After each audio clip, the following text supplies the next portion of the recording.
উমরা, ব্যবসা ও পারিবারিক ভিসায় বাংলাদেশের পাসপোর্টধারীদের সাময়িক নিষেধাজ্ঞা জারি করেছে সৌদি আরব। পবিত্র হজ উপলক্ষে নিরাপত্তা ও অতিরিক্ত ভিড় নিয়ন্ত্রণের জন্যই এমন বিশেষ ব্যবস্থা নিয়েছে সৌদি আরব, যেখানে বাংলাদেশের সঙ্গে পাকিস্তান, ভারত সহ 13টি দেশের নাম রয়েছে।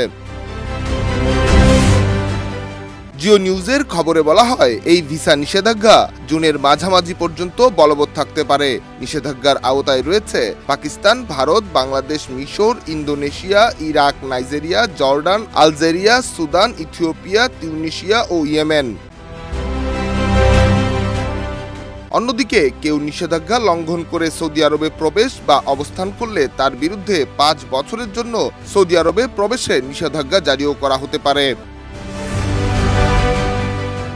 কার্যকরী পদক্ষেপ হিসেবে সৌদি সরকার পাকিস্তানকে ইতোমধ্যে আনুষ্ঠানিকভাবে এই সিদ্ধান্তের বিষয়ে জানিয়েছে।